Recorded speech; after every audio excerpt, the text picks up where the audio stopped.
This is the monastery's accounts dating from the early 15th century. Oh, precisely what I thought. But surely this has great political significance.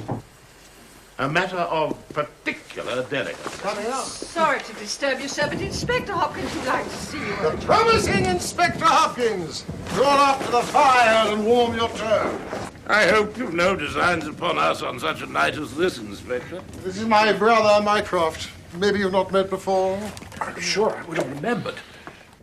May I shake your hand, sir? What? Yes, you must. Now, Mrs. Hudson knows a prescription containing hot water and a lemon. I'll bring some up for you, Inspector. It'll help keep out the chill. Thank you, Mrs. Hudson. Where is Dr. Watson? Oh, in his surgery. This dreadful weather has produced a queue into the street, I'm told. Well, they're wasting their time. Watson's only cure for any ailment is a Linus powder and a grated apple. Mr. Holmes, you know you only say that because you miss the doctor. Cigar? No, thank you. It must be something important to bring you out in such a gale. It is indeed. Did you see anything of the Yoxley case in the latest editions? I see nothing later than the 15th century today. We've been studying a 500-year-old palimpsest. Palimpsest? Enough of the 15th century! You bring us news of the 20th. Well, it's only a paragraph and all wrong at that, so you've not missed anything. I'm relieved to hear it, Inspector. It's down in Kent, 7 miles from Chatham and 3 from the railway line. Ah. I was wired for at 3:15, got to Chatham at 5, conducted my investigation, was back at Charing Cross by the last train, and straight to you by cab.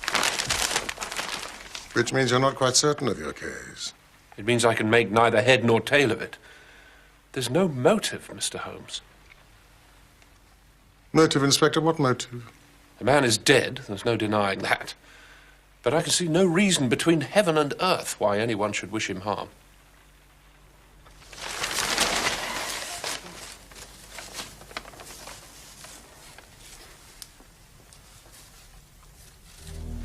Tell us about it.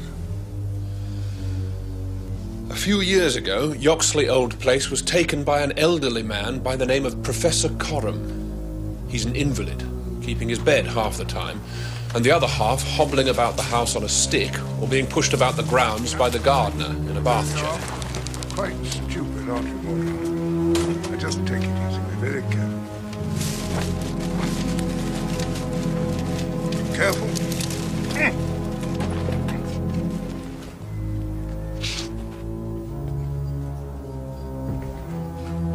Now, where's my secretary? Mrs. Malcolm. The professor is writing a learned book and found it necessary about a year ago to take on a secretary, Mr. Willoughby Smith, a young man straight from the university. And if one can accept the doctrines of monophysitism, then perforce one must also re-evaluate Christian theology. To suggest... Yes? To suggest... Or to argue? Which one of us is writing this book? You or me? You are, of course. To suggest... From the first, it appears that Smith was a quiet, well-educated fellow with hardly any weak spot in him at all. And yet this is the lad who met his death this morning in the professor's study under circumstances that can point only to murder. Murder? Willoughby Smith was murdered, you say, Inspector? Do go on. Your hot lemon drink, Inspector. Thank you, Mrs. Hudson. A man without a single enemy in the world. Mrs. Hudson, we are underfoot again. When you say hardly any weak spot, what exactly do you mean? We all have vices of some kind or another. Willoughby Smith has nothing against him, either as a boy at Uppingham or later as a young man at Cambridge. Although I gather he was fond of a drink or two. Well, nothing wrong in that. And also had a bit of an eye for the ladies. Each to his own. Perhaps he's hiding a terrible secret. Smith knew no one in the neighborhood and lived very much as his employer did. The professor was buried in his work and existed for nothing else. A man after your own heart, Sherlock. Apart from the 3 people you have mentioned, who else can be found in the house? An elderly housekeeper, Mrs. Marker, and a young maid, Susan Tarleton. So who found the body? The maid, Mr. Holmes.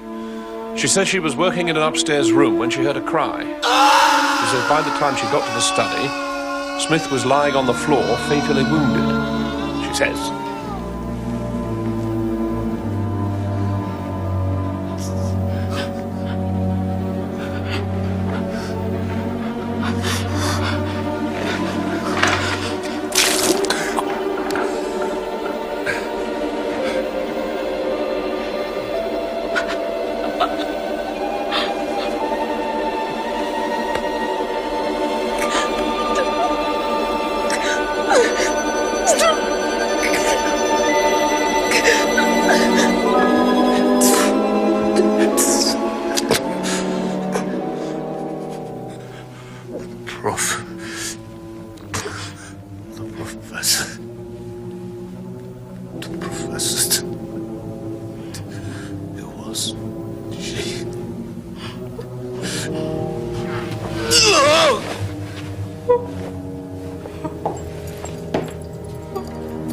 The maid is prepared to swear that those were his exact words. Professor, it was she. I've drawn up a rough plan that should give you a general idea of the position of the professor's study and also the various points of the case which seem to me to be essential.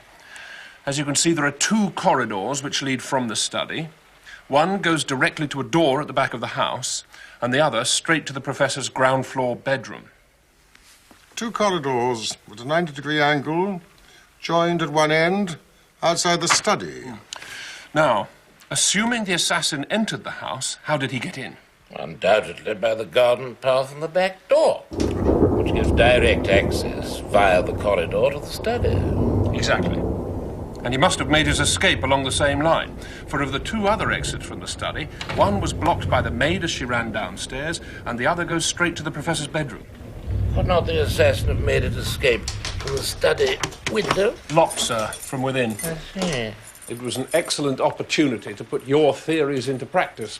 I directed my attention at once to the garden path, which was saturated with recent rain. No footmarks were to be found on the path, but there could be no question that someone had passed along the grass border which lines it, and that he'd done so in order to avoid leaving a track. You found footmarks there? Not exactly, but the grass was trodden down, and it could only have been the murderer, since neither the gardener nor anyone else had been in the area that morning, and the rain had only begun during the night. Bravo, Inspector. I knew you'd appreciate my reasoning, Mr. Holmes. These tracks in the grass. Were they coming or going? It was impossible to say. There was never any outline. Pouring rain and blowing a hurricane ever since. They'll be harder to read now than the parentheses.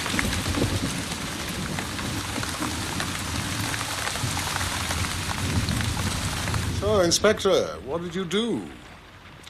After you'd made certain that you'd made certain of nothing? Well, really, Mr. Holmes, I think I made certain of a good deal. Somebody had entered the house cautiously from without, and then there are the dying man's own words.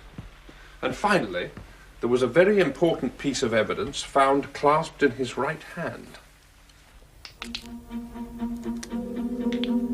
Willoughby Smith had excellent sight. There can be no question that these were snatched from the face or the person of the assassin.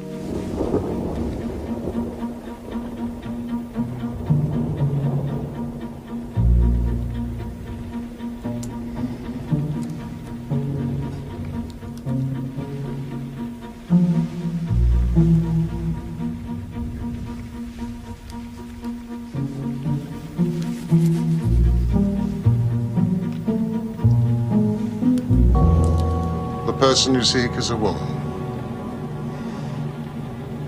Mycroft? That can be inferred from their delicacy, and also, of course, from the last words of the dying man. handsomely mounted, in solid gold, and of unusual strength. She must have appalling eyesight. A lady whose vision has been so extremely contracted for any great length of time would surely bear the physical characteristics of such vision. Puckered forehead, a peering expression, round and shoulder. They've also recently been repaired.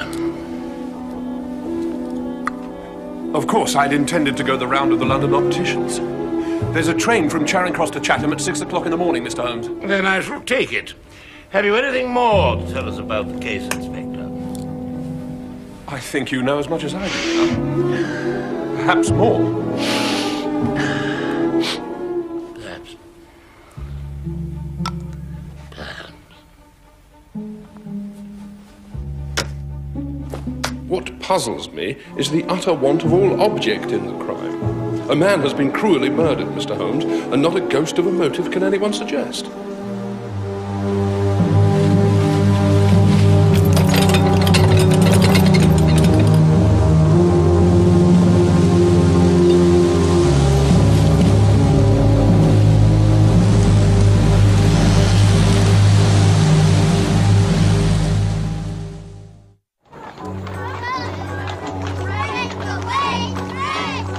Who alerted their local police? Mortimer the gardener, an innocent. As soon as it became clear that it was a matter for Scotland Yard, the chief constable sent for me.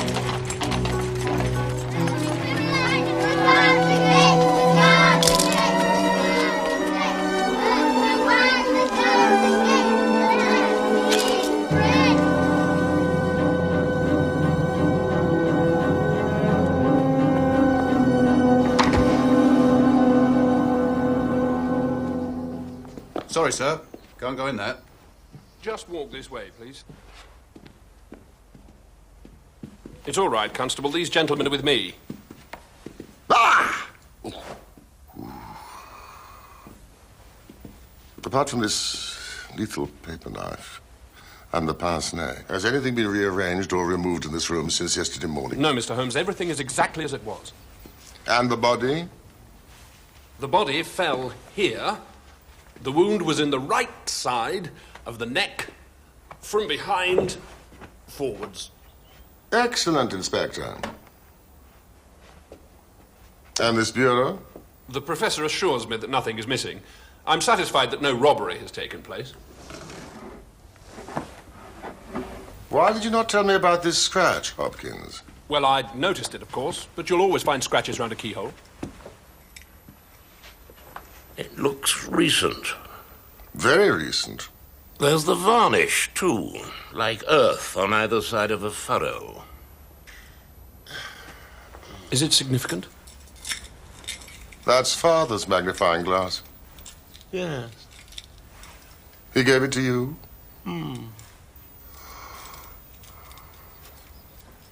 How ironic. Excuse me.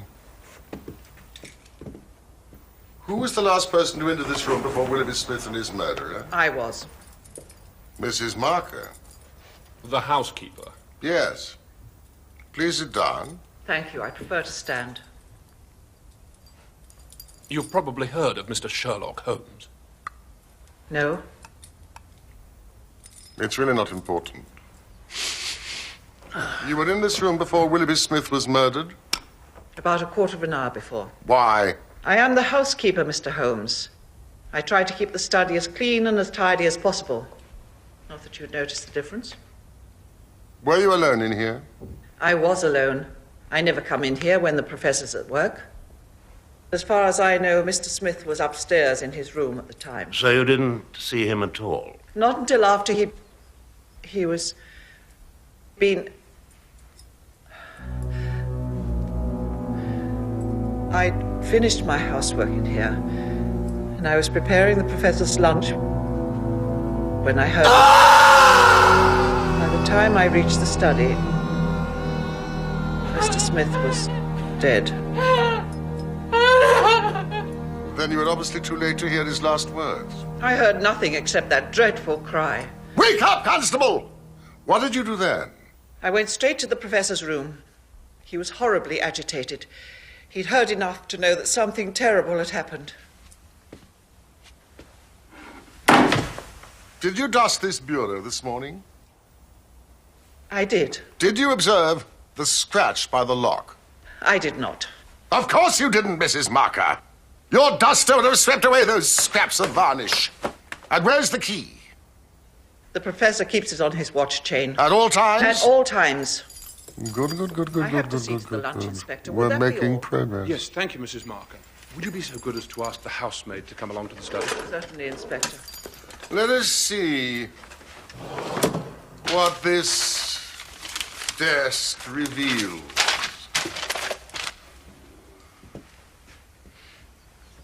Mycroft, this is interesting.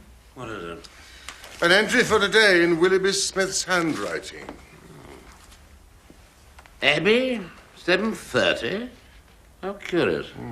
I think I can answer that one for you, sir. Professor Coram is writing a book about early Christian heretics, and there are a number of abbey ruins within reasonable travelling distance of the house. Well, Abbey, 7:30? Why 7:30? Miss Dalton, please come in.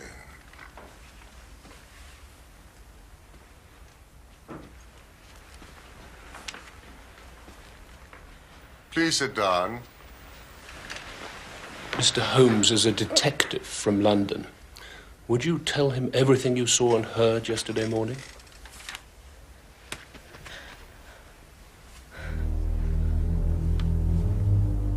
It was between 11 and 12. Professor Coram was still in bed. When the weather is poor, he seldom rises before midday. Mrs. Marker was busied with some work in the kitchen.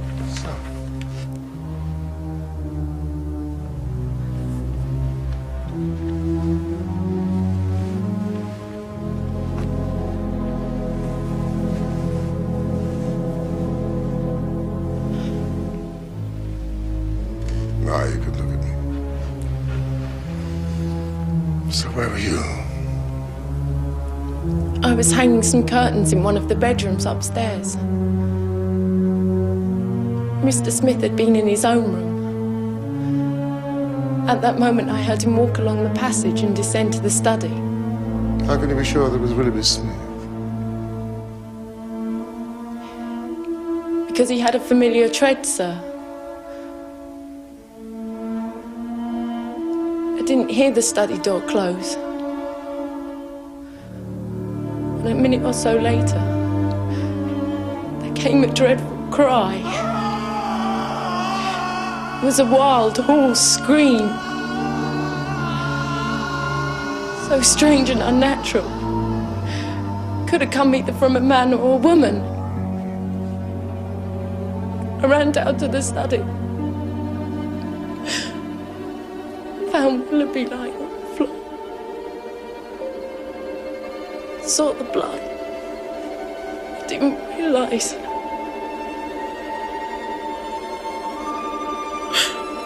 He must be dead.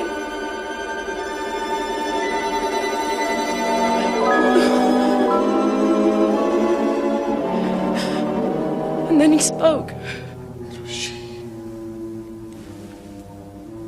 The professor, it was she.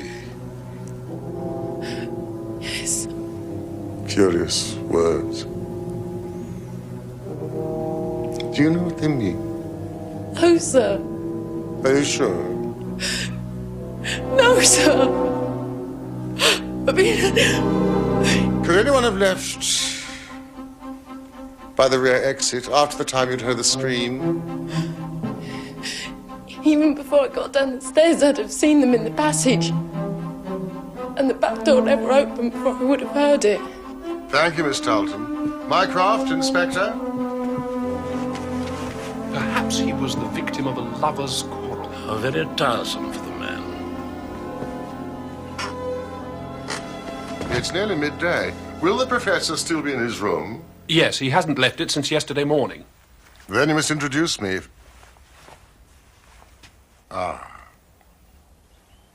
What is it, Mr. Holmes? Both corridors are lined with coconut matting. You've noticed. Thank you, sir. What of it? It seems to me to be suggestive. Indeed.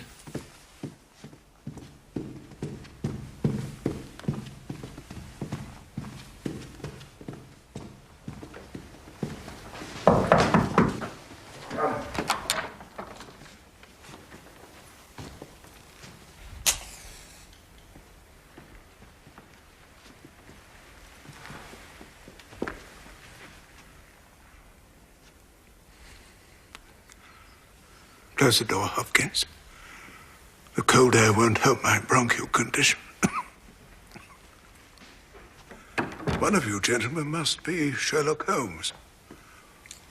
This is my brother, Mycroft. You a smoker, Mr. Holmes? I have few other vices. Huh? Alexandrian. Yeah. Pray, take a cigarette. Thank you. I have them especially prepared by Ionides. Sends me 1,000 at a time. I grieve to say that I have to arrange a fresh supply every fortnight. You, sir? Thank you, no, I prefer this.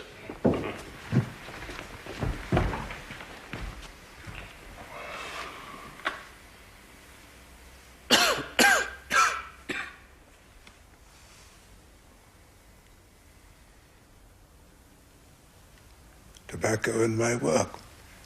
That's all that is left to me. Tobacco and my work. Now, only tobacco. Who could have foreseen such a terrible catastrophe? I assure you, Mr. Holmes, that after, just a few months' training he was an admirable assistant. What do you think of the matter? I've not yet made up my mind.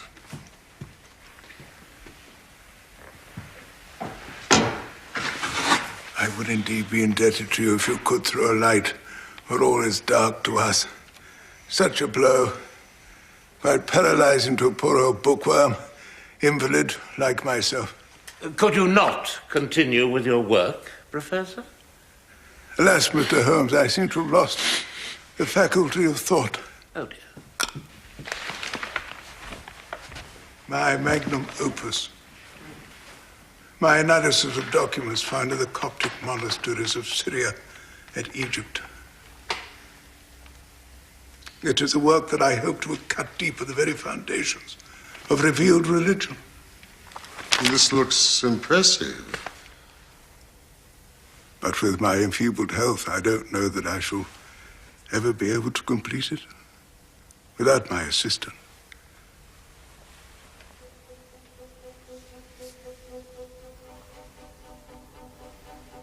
I don't want to trouble you with a lengthy examination. Simply to ask you what Willoughby Smith meant by his last words. But, Professor, it was she. Susan. A country girl, Mr. Holmes. You must be aware of the incredible stupidity of that class. I fancy the poor fellow murmured some incoherent words, and she twisted them into a meaningless message.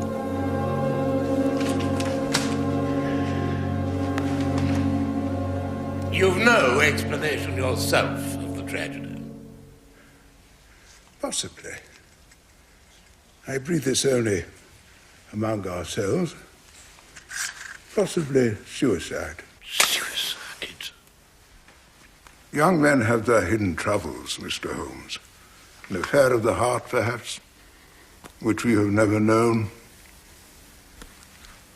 It's a more probable supposition than murder. And what of the pince-nez? A fan? A glove? Eyeglasses? Who knows what article may be carried as a token or treasured when a man puts an end to his life. I must get out of here. Possibly I speak as a child. Seems to me Willoughby Smith met his fate by his own hand. Willoughby Smith was murdered. He did not commit suicide. Good afternoon, sir. Yes, I agree. So the Professor's theory has no bearing on the case?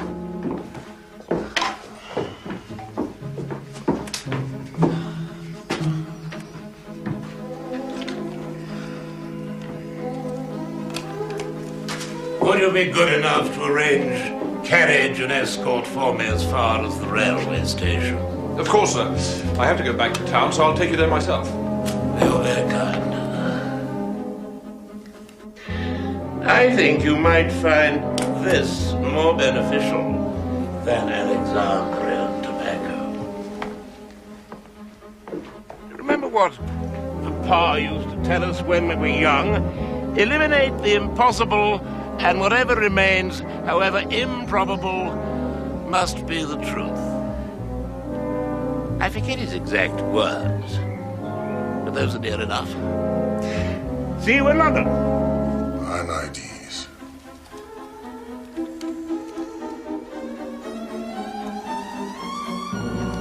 I'm overlooking something, and it's staring me in the face.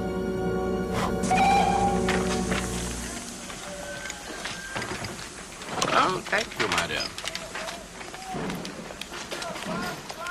Bad news, I'm afraid, sir. There isn't another train for Charing Cross until late this evening. You should double-check the railway timetable before dragging me to this wretched place. I know, sir, and I'm sorry, sir. Just a minute, Inspector. London can wait. I think we should postpone our trip for a little while to attend a political meeting. We hear of reform after reform. Shouldn't encourage these women, Mr. Holmes. They're troublemakers, no better than criminals. Organizer, Miss Abigail Crosby, meeting. Just We're held in the church hall at 7:30. Think back, Inspector. Willoughby Smith's diaries. Abbey, 7:30. Do you mind? Thank you, gentlemen, for your sensitivity. We hear of reform after reform, and yet still nothing is done to improve the position of women in society. The fate of our country is still being decided by men alone, and yet women, who are subjected daily and equally to the laws of the land, are not permitted to vote.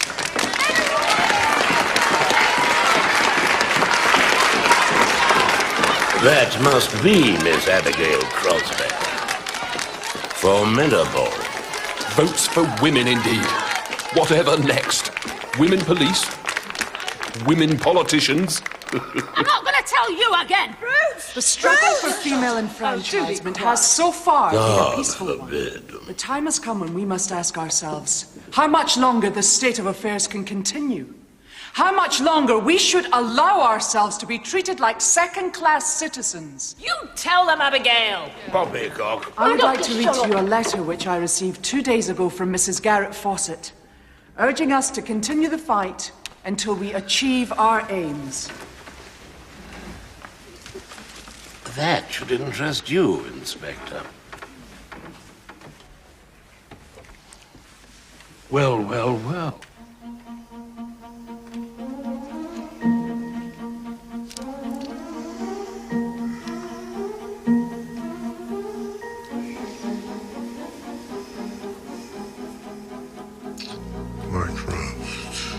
On every side, those in a position to help are stricken by deafness. We're told that the country has more important things to worry about than votes for women. But tell me, what can be more important than the rights of half of the population? Was the late Queen not also a woman?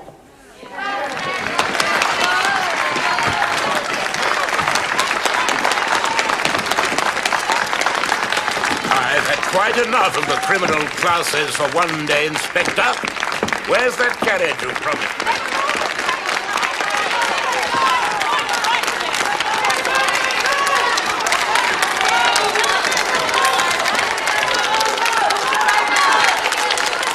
I don't know nothing about nothing, sir, honest.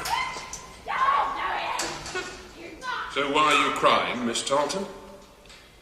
I don't want to be in no trouble. I'll lose my situation if I do. I'll ask you one more time. Was Willoughby Smith acquainted with the school teacher, Miss Abigail Crosby? I don't know. You do know, Miss Tarleton. It's useless to lie. Yes, he was. Oh, they knew each other all right. They had a blazing row. Abby, will you listen to me, please? Day before yesterday. You're wasting your time on these suffragettes. Can't you see that? Thank you, Willoughby. Your support is as overwhelming as ever. He said he loved me. Take care of me.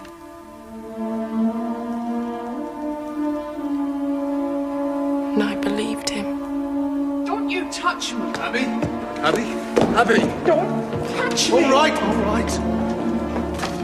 I'm just trying to make you see reason. You're spending your time with these people you barely know when you should be building a life with me. Take your hands off! God knows half of them are the lowest of the low. These are not the sort of people that you should be mixing with. This is my life.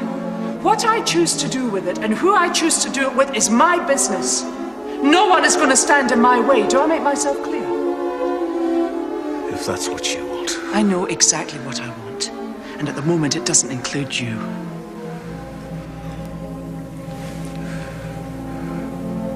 And that's what emancipation does for a woman, is it? You've been drinking. I've told you not to come near me when you've been drinking. Makes you turn down a good offer of marriage? A chance to be really happy? Instead of a miserable blue stocking.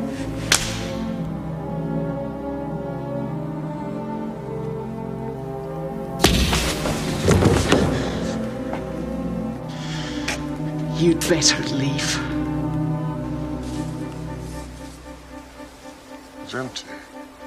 I think you might find this more beneficial than Alexandrian tobacco.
Nothing wrong with her side.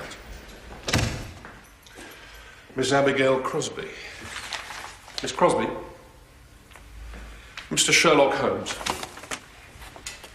The inspector has no doubt explained the state of things to you. Then you know the seriousness of your position. Do you have anything to say in your defense? Only that I am innocent of the crime of which I am accused. But you did know the deceased. Is that also a crime? We were close friends. Until... Until... I meant more to him than he did to me. I realize that now. But for all the world, I would not have wished him any harm. The inspector informed me that you had a violent quarrel with Willoughby Smith the day before he died. There were harsh words spoken on both sides, but with good reason. You probably know that I'm an active member of the women's suffrage movement. Willoughby believed, selfishly I think, that my future way of life and my liberty were at great risk. I reassured him that our campaign here was as peaceful as may be. I have no wish to break the law in order to change it. Unless... Regarding your bureau in the study, does it contain anything which someone might wish to steal? Nothing of value that I know of. Family papers and letters from my poor wife. Diplomas from universities that have done me honor. Here's the key. You can lock for yourself.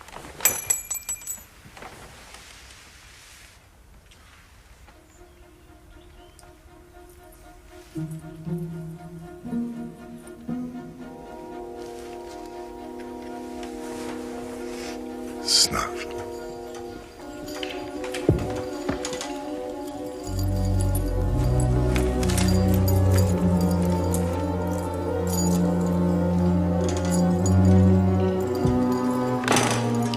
Your lunch, Professor.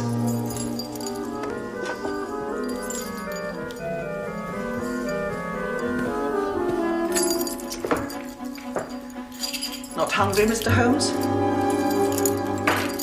Those cigarettes don't help your appetite.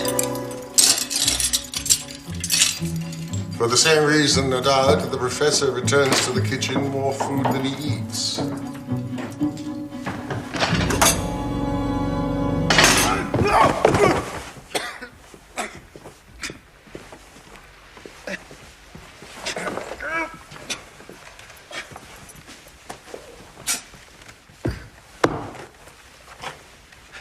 Am I to assume there have been further developments, Inspector? So I'm told, Professor. I fail to see, Mr. Holmes, how I can be of any further assistance to you. I forged and tested every link of my chain, Professor Coram, and I am sure that it is sound. What on earth is he talking about? 2 days ago, a woman entered your study. She came with express intention of taking certain papers which were held in your bureau. She had a key of her own.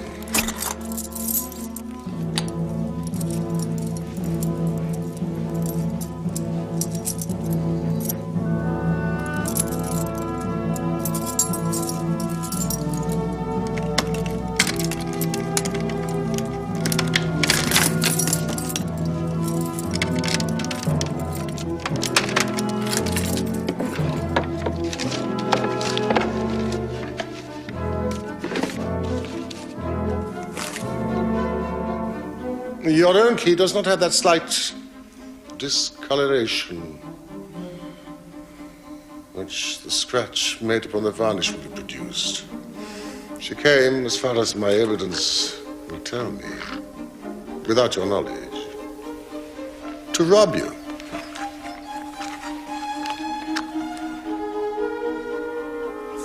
But surely, having traced this lady so far, you can also say what has become of her. I shall endeavor to do so.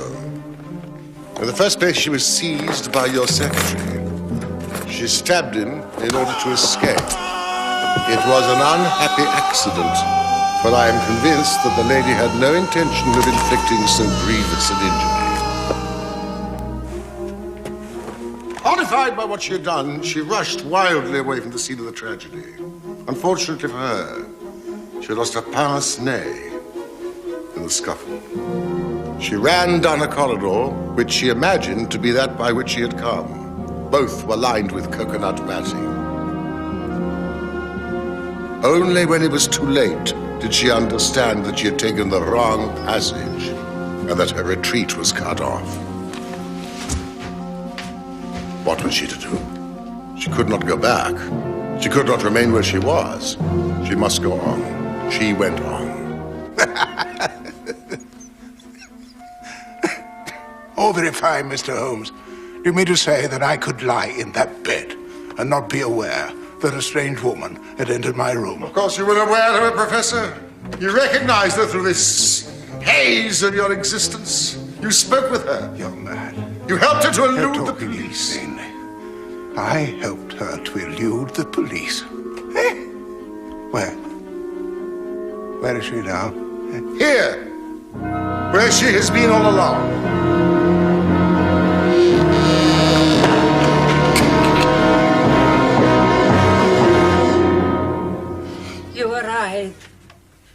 You're right. Well, I'll be damned. I am here.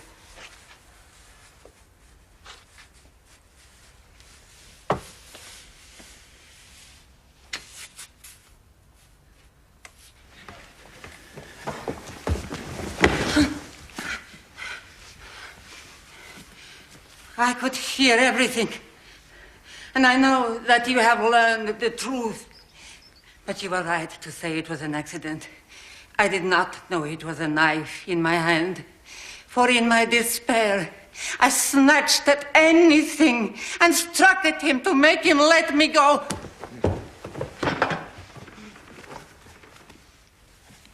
I have only a little time here, and I would have that you know the whole truth.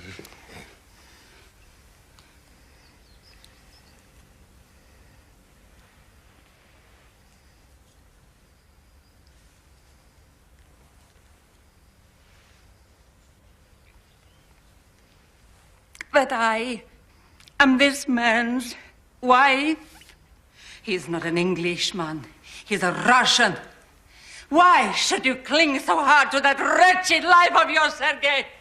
It has done harm to so many and good to none, not even yourself.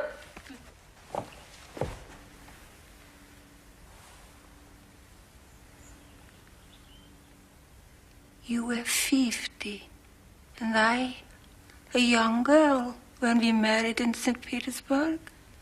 I loved you so much. More than that, I idolized you. I would have done anything for you. And I did.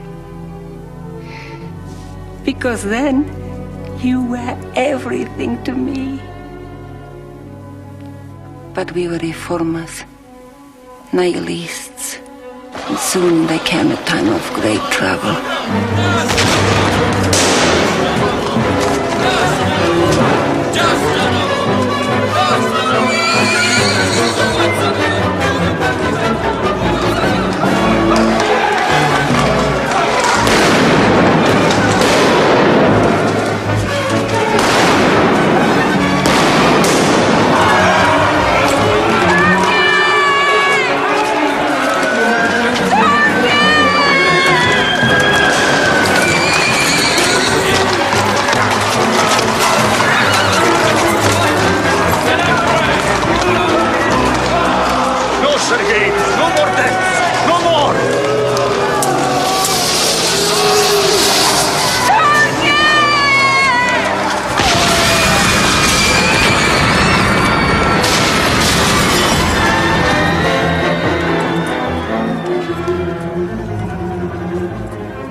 Forget your husband.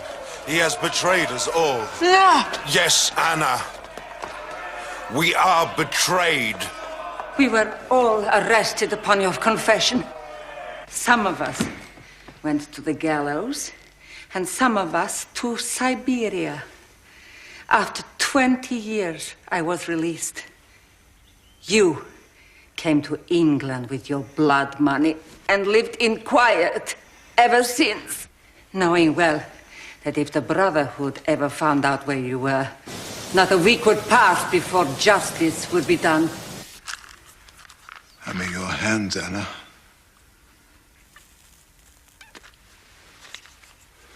You were always good to me. My brother, Alexei, was noble, unselfish. He hated violence and wrote many letters trying to dissuade us from such a course.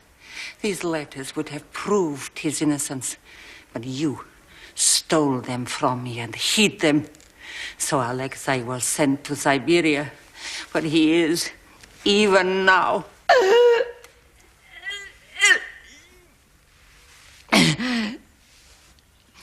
As soon as my term of imprisonment is over, I determined to get the letters that would procure my brother's release. I knew that my husband had come to England, and after many months of searching, I determined where he was.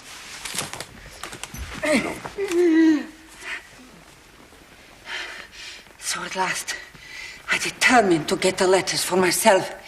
I had just removed them from the bureau when the young man seized me.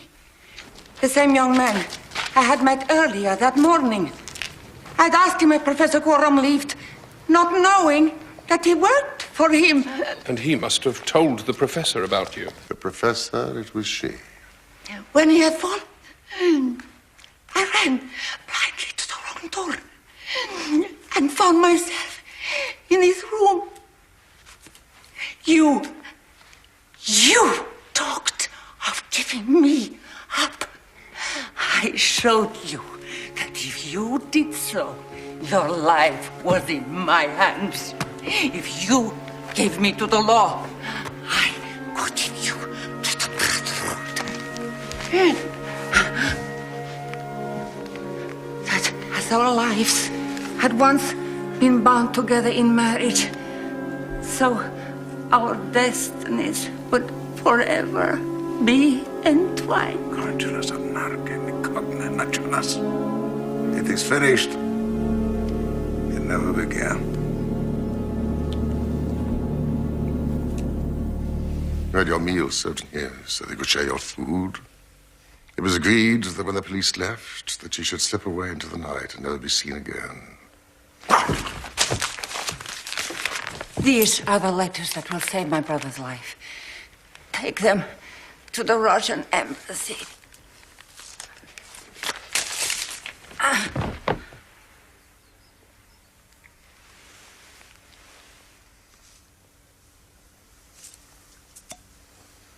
Poison.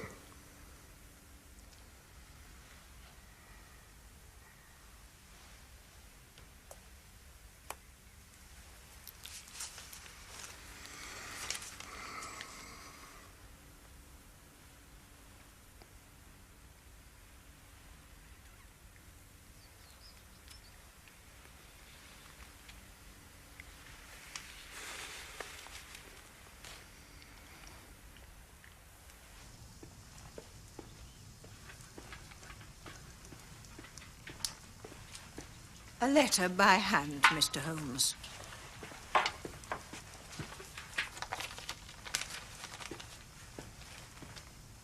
Thank you, Mrs. Hudson. Sleep well. It was clear to me, from the strength of the spectacles, that the wearer must have been almost blind without them, and I therefore considered the hypothesis that she'd remained within the house. You might say it was elementary. Oh, by the way, don't mention the snuff to Watson. Tell him you dropped a cigarette ash or something. Leave me out of it. But why on earth did the wretched woman feel compelled to take her own life? She had achieved her purpose. Past hope and in despair. And the death of love.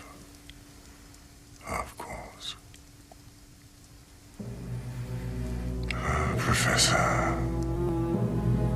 be sure your sin will find you out.